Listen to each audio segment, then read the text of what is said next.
So what's up, kamusta? Ayos pa tayo dyan. So nandito tayo ngayon sa may Suzuki Baliwag branch para sa update natin dito sa may Smash FI na bagong labas. Okay, ito na yung FI na hinihintay nyo. So sulit nga ba? Alamin nga natin itong motorcycle na to. Ayos na ayos yan. Got some pain in their life, you can see it in their eyes. They're changing at night underneath the dark skies, forced to become something darker inside. You can feel the switch, feel the shift in the tide. They keep desiring something that's more inspiring. Their brains rewiring, old thoughts they start expiring. They're never tiring, no, now they feel the fight in them. They feel the fire sweep, take over. No, para sa price niya, no? So, kung yun dati, mas matipid na yung Smash na carb type. Pero ito, ginawa na nilang FI. So, mas matipid. Alamin nga natin, ano bang meron dito sa motorcycle na to? Entirely, they feel it growing, it's showing the feelings, they keep overflowing, always stoking the fire, adrenaline is overloading, hit the mat like a fighter, they never let up, never throwing, giving to their desires, no, they keep working on their focus, they feel the temperature rise, now there is no place to hide, you better dig deep inside and find anything, everything that you could ever. So yun nga, para sa specs niya, ikutan muna natin. Ayan o. Grabe to. So tama nga sila, medyo may pagkakahawig nga dun sa Suzuki address. Pero iba iba yung mukha niya eh. Iba yung mukha. Ayan, tingnan niyo naman. Yung design. Oh, 'di ba? Nandun pa rin naman yung pagka-smash, no, yung legendary smash, yung design. Medyo may mga binago lang silang konti. And then tingnan natin kung ano ba yung mga 'yon. So comment kayo sa baba kung ano yung mga makikita nyong binago dun sa old na carb type para dito. Para dito sa kanyang headlight, meron tayong bulb type pa rin naman dito. So meron dito sa side, fuel injection. Yung design dito, parang halos wala naman sila masyadong binago dito. Side mirror, malapad siya. Gusto ko yung design niya rito. So parang halos hindi nila binago tong side mirror dun sa carb type. Ayan, so meron tayong mga chrome style dito. Pero sana dito mas aggressive sana, no? Pero dito meron tayong emblem ng Suzuki. Yan, ito talaga yung premium eh. Tapos meron siyang design dito na nakalubog talaga siya. Dito sa part, meron tayo ritong open and meron tayong 3 bolts pa rin dito. So, kadalasan kasi is nilalagyan ng basket, no? Or bracket para sa mini driving light natin. Pwede kayong maglagay dyan. So, dito sa side, meron tayong Smash FI. Gusto ko yung decals niya. Marami siya, pero hindi siya masakit sa mata. Ganda ng combination ng kulay niya. Kulay red and faded na white. 'Di ba? Hanggang dito sa may side. Yan o, yung Smash FI na to. So, dito naman, ganda ng looks dito. Gusto ko yung style dito. Yan, meron tayong parang grills dito. Ito yung plastic niya, maganda yung plastic na ginamit. And then dito is combination ng glossy and matte finish. Tapos meron tayong mga patulis na design din dito. So sa side, nandito pa rin yung ating signal light. Bulb type pa rin naman yan. And yung kanyang front fender na maganda rin yung style dito. Tapos halos dikit siya rito. Sa itaas, combination din ng matte finish and glossy. So yung extension para dito sa fender is mahaba tsaka flexible. Ayan o. Di siya agad-agad masisira dito pag once na masagi natin to. Ayan. So flexible din yan. Dito rin o. So naka-telescopic fork tayo rito and naka-mugs. Single disc brake tayo dito. Naka-single piston caliper. Yan. Tapos Nissin, yung kanyang brand. MVP Star, yung ating tires dito. So, Japan technology to. So, ang size dito ay 70, 90 by 17. So, tube type pa rin naman itong tires niya. Pero pwede na itong ipa-tubeless kasi naka-mugs naman tayo rito. Gusto ko yung paint job para dito sa kanyang mugs. Grabe yung ganda ng pagkapula niya. Para siyang Ferrari red yung itsura. So, yung design dito sa part na to, yan, nandun pa rin talaga yung trademark ni Smash, 'di ba? And then meron tayo ritong matte finish. Then glossy. Decals. May Suzuki tayo dito. Then dito sa side, meron tayo ritong open part. Then dito naman is matte finish. Yung body design niya rito. Yan, ma-appreciate mo yung mga ganito eh. 'Di ba? So ignition key, meron tayong shutter lock. Maganda rin yung paint job dito. May mga glitter effect. Mukha siyang premium tingnan. Then dito naman, sobrang glossy. Ganda ng pagka-black niya. Then sa kanyang handlebar is naka-upright position tayo rito. Kaya ito yung kagandahan. Kapag nilo-long ride natin to is relax lang yung position natin. So dito naman is matte. Then switches niya. Ordinary plastic pa rin na ginagamit ni Suzuki. Halos same pa rin naman dun sa carb type nila, no? So, dito, electric starter. So, ito nga pala ay naka-automatic on na yung kanyang ilaw. So, dito, high and low, signal light, and then, busina.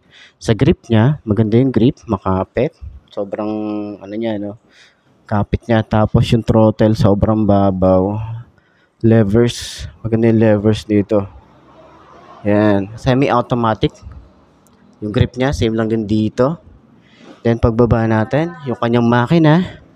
So, nasa 115cc, kung di ako nagkakamali. No? Maganda yung design ng kanyang makina. At yung foot pegs, hindi siya napipflip. Meron tayong bracket dito para protection to. Or yung distansya dun sa ating makina. Hindi tayo mapapaso dyan. Okay din yung design dito para sa kanyang rear brake pedal. Malapad din. May mga patulis din na design. Tapos, hindi siya mukhang pan-tricycle tingnan. Yung kanyang bakal dito. Maganda yung, maganda yung design niya kung saan siya pinapasok. Diba? Yung tambucho natin dito, medyo ang liit lang, ang nipis lang, Alas ganyan lang. No? Ayan, hanggang dun. Tapos yung sensor para sa FI. Ayan. And then, meron pa rin tayong kickstart dito. Iba yung texture para dito sa kanyang kickstart. So, yung kanyang muffler, yung kanyang cover mula dito hanggang dito sa pinakadulo. Tsaka meron siya mga design dito na patulis. Tapos ito metal to. Ito naman is plastic. So, flexible din yan. Diba? Meron siya combination na ganon. Finish. Okay. Yung kanyang foot pegs para sa angkas, medyo maliit lang dito. Pero combination ng rubber and metal. Yung paint job dito, ang ganda. Quality. So, swing arm. Meron tayong swing arm dito. And then, naka-dual shock tayo rito. Hindi siya adjustable. Naka-drum brake. And then, yung mugs, same nung color. Dun sa harap, parang naka-Ferrari red tayo rito. Ganda ng paint job no? Quality. And then, MVP Star pa rin. Yung ating brand dito sa likod. Ayan, maganda rin yung tires nyo. And then yung size is 80 by 90 by 17. Ayan. So meron din tayo ditong grab bar. Meron, and then yung kanyang taillight, patulis din yan. Ayan stylish din yung datingan niya to. Tapos mukha siyang LED. Yung signal light niya is bulb type. Then yung rear fender, malapad, flexible.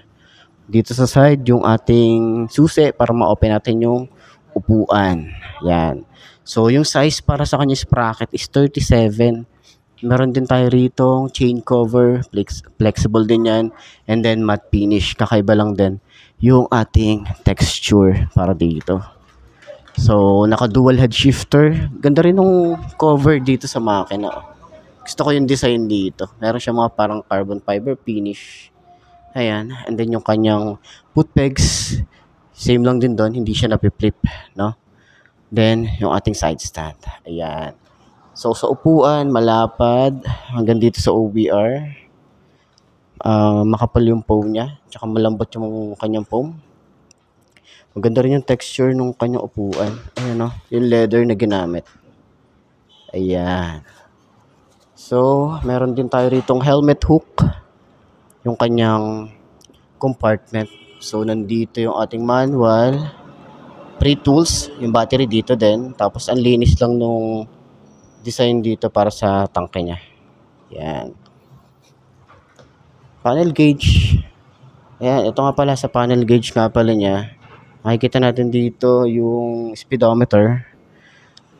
odometer, yung gear indicator na 1 to 4, signal light, pag naka-high beam, engine check, tsaka fuel. Ayan. So, naka-analog type yung ating panel gauge dito. So, sakyan natin para doon sa 5.2 nakagaya ko kung abot ba natin itong motorcycle na to. Ayan. Need every breath that you breathe, dedicated to believe. Streets that they called home, not for the weak, left out in the cold. Watched all the sheep do what they told, sure they would feed. So, ayan. So, naka-side stand na siya. Try natin. Kung pwede ko sakyan. Okay lang po. Ayan. So, 5'2" yung aking height. Check natin kung abot natin para doon sa mga same height ko, no? So, ayan, abot natin. Hindi naman tayo masyadong tingkaya dito. And then, magaan lang yung motor. Okay, check natin yung shock. Ang ganda rin yung shock. Pati yung sa likod. Okay din. So, turning radius niya, malawak din siya. Ayan. So, parang sa lahat mga gustong kumuha na ito, puntahan nyo na lang dito sa may Suzuki Baliwag branch. Along highway lang naman to. So, papakita ko na lang din yung kanilang contact number para dun sa mga mag-i-inquire. Ayos na ayos siya. Sa tingin nyo, sulit ba ngayong 2024 itong Smash FI na to? Yan, check nyo. Ganda rin yung design niya. Gusto ko yung design niya ngayon. Mukha talaga din siyang Suzuki address.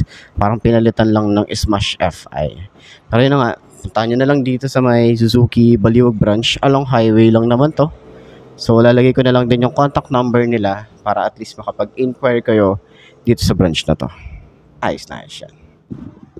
So, ayun ako mga best, no? Ito na ba ang motor na babagi sa'yo? Kung ito na nga ay markahan mo na at mag-subscribe ka na sa aking YouTube channel, i-click mo na rin yung notification bell para updated ka sa lahat ng videos na upload natin. Dito, araw-araw sa laging tatandaan, wala sa brand ng motor ang tatagal yan. Kundi na sa pag-aalaga mo yan, tatagal yan. Ayos na ayos yan. So, kita-kita na lang ulit tayo bukas. I'm Marky. Ciao. Maraming salamat sa inyo. Bye-bye!